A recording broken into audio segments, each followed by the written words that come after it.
Hello divine फेमिनाइंस।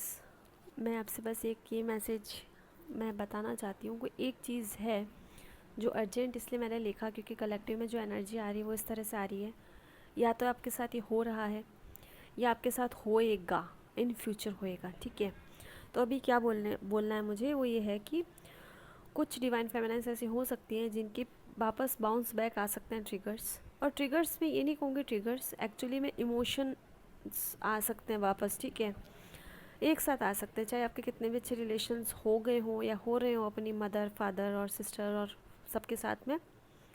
लेकिन जहाँ पे आपको बहुत डीपली वुंडेड जो चीज़ थी वो अगर हील भी हो गई है तो एक बार वापस सामने आएगी, जिससे कि आपको, अगर आप कंफ्यूज्ड हैं उस चीज़ को लेकर के, तो जब आप उस वक्त स्टैंड लेंगे तो आप खुद क्लियर हो जाएंगे कि आप खुद भी क्या चाहते हैं। ठीक है, फॉर एग्ज़ाम्पल मैं आपको एग्ज़ाम्पल के तौर पे समझा देती हूँ जिससे आपको समझ में आ जाएगा जल्दी। मान लीजिए कोई डिवाइन फेमिनाइन है जिनकी जॉब नहीं लग रही, वो बहुत प्रैक्टिस कर रही है, बहुत ज़्यादा प्रैक्टिस कर रही है, तो उनके फैमिली से बहुत सारा उन्हें प्यार मिल रहा है, सब मिल रहा है, लेकिन जैसे ही जॉब की बात आती है तो वो कुछ इस तरह से लाइन कह देते हैं, कुछ इस तरह से बात कह देते हैं कि डिवाइन फेमिनाइन को अच्छा नहीं लगता। कहीं ना कहीं उसने पूरी मेहनत की होती है लेकिन फिर भी उनकी जॉब नहीं लग रही है। तो अब ये चीज़ उन्हें बार बार खाई जा रही है अंदर से कि ये बार बार सामने आ रहा है, इससे अच्छा एक बार मैं इस चीज़ को अपनी लाइफ से हटा दूँ या इस चीज़ के लिए मैं स्टैंड लूँ। तो उस वक्त आप स्टैंड ले सकते हैं, या फिर ऐसी सिचुएशन आ सकती है जहाँ पे आपको स्टैंड लेना पड़े और आप उन्हें समझा सकती हैं कि मैं इस तरह से ये चीज़ नहीं करना चाहती हूँ और मैं दूसरी लाइन में आके बढ़ना चाहती हूँ, या फिर मेरा सोचने का तरीका कुछ इस तरह से है। आपके साथ में मेरा हारमोनियस यूनियन है, मतलब उनके साथ है आपका, उनमें भी गॉड है, आप में भी गॉड है। ठीक है, फ्रिक्वेंसीज और एनर्जी सब में सेम चलती है, हमें नेगेटिव नहीं होना उनके लिए भी और ना उन्हें करना है। लेकिन आप अपने थॉट्स को लेके अगर कहीं क्लियर नहीं है और अगर वो फैमिली वुंड से रिलेटेड है और वो अगर इस तरह सामने आते हैं तो डिवाइन फेमिनाइंस को हो सकता है कि वहाँ पे स्टैंड लेने का मौका मिले और वो स्टैंड लेंगी और उन्हें लेना चाहिए। जिससे क्या होगा, अगर वो खुद भी कन्फ्यूजन की स्टेट में थी या कन्फ्यूजन की स्टेट में होंगी तो उस चीज़ से निकल जाएंगी खुद भी, और उस वक्त जब स्टैंड लेंगी तो उनके दिमाग में भी क्लैरिटी आएगी जिससे कि वो खुद ज़्यादा कॉन्फिडेंट फील करेंगी। तो कुछ एक साथ में हारमोनियस यूनियन के बाद भी कुछ ऐसे डीप वुंड्स हो सकते हैं या कुछ ऐसे ट्रिगर्स हो सकते हैं जो कि सोसाइटी के हिसाब से अपने दिमाग में आपने और आपकी फैमिली ने बैठा लिए होंगे, और वो चीज़ या तो उनके हिसाब से आप नहीं कर रहे हो या सोसाइटी के हिसाब से नहीं कर रहे हो, तो वो चीज़ अगर आपको बार बार तंग कर रही है, परेशान कर रही है दिमाग में, वो चीज़ एक बार सामने आएगी, उसको ज़रूर क्लियरिटी की ज़रूरत होगी। और वहाँ पे क्लेरिफिकेशन देने की आपको ज़रूरत पड़ सकती है, वहाँ पे स्टैंड लेने की ज़रूरत पड़ सकती है। डिफेंड नहीं कहूँगी क्योंकि आपको एकदम हाइपर मोड में नहीं आना है, ये बहुत ही हेल्दी डिस्कशन के थ्रू भी हो सकता है, तो आप वो अपनाएंगे तो ज़्यादा अच्छा रहेगा। क्योंकि आपको उनके साथ आपका रिलेशनशिप है ये आपको एक्सेप्ट करना है। ठीक है, एक हारमोनियस यूनियन है आपका भी, उनके भी साथ में है, वो भी फ्रिक्वेंसी पे काम करते हैं, आप भी फ्रिक्वेंसी पे काम करते हैं, वो भी सोल है, आप भी सोल है।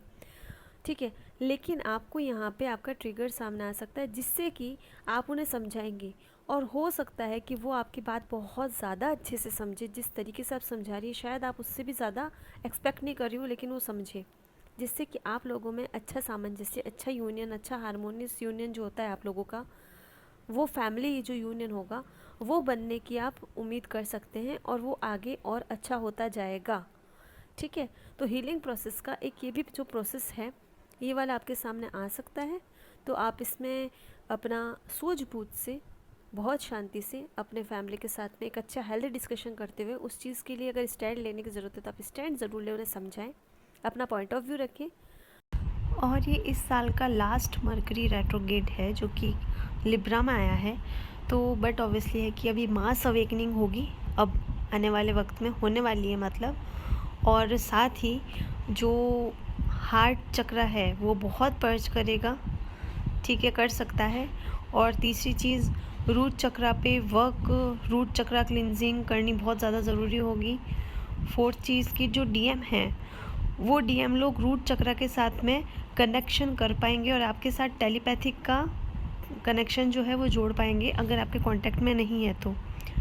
पांचवी चीज़ कि क्योंकि अब जो डीएफ्स हैं वो एक चीज़ महसूस कर सकती है कि जो उनके वुंड्स हैं, पुराने एंसेस्ट्रल वुंड्स हैं, पेरेंट वुंड है, जो भी तरह का वुंड है वो सामने आ सकते हैं सरफेस पे अब, क्योंकि डीएफ्स को अब सब क्लियर करना है ठीक है। और डीएम जो है रूट चक्रा के साथ में अपना कनेक्शन बैठाएंगे और डीएफ्स को अपनी ग्रोथ करनी है, जिससे उनके ऊपर फ़र्क पड़ेगा डीएम के ऊपर भी और अपने एनर्जी डीएम डीएफ एनर्जी पर भी। तो इस टाइम में जब तक रेट्रोगेट ख़त्म नहीं हो जाता और सामने सारी पुरानी चीज़ें, एंसेस्ट्रल चीज़ें, वुंड्स और सब चीज़ें जब तक आ रही है, सबसे बड़ी चीज़ है ये जो चीज़ सिखाना चाह रहा है रेट्रोगेट है, वो ये सिखा रहा है लेटिंग गो करो, सबको लेट गो कर दो। लेटिंग गो करने की आपकी प्रैक्टिस होनी चाहिए और साथ ही आपका पेशेंस लेवल टेस्ट हो सकता है। तो आप पेशेंस कैसे बना के रख सकते हैं उस चीज़ का बहुत अच्छे से ध्यान रखना, पेशेंट रखना है एकदम। और दूसरी चीज़ आपको लेट गो करना है। तीसरी चीज़ अपना पॉइंट ऑफ व्यू रखना है जहाँ पे ज़रूरत है। चौथी चीज़ वापस आपको हार्ट चक्रा में बहुत हैवी पर्जिंग फील हो सकती है और क्राउन चक्रा और थर्ड आई चक्रा पर पे आपको वर्क करने की ज़रूरत है, जैसा मैंने अपनी प्रीवियस चैनल मैसेज में बताया है।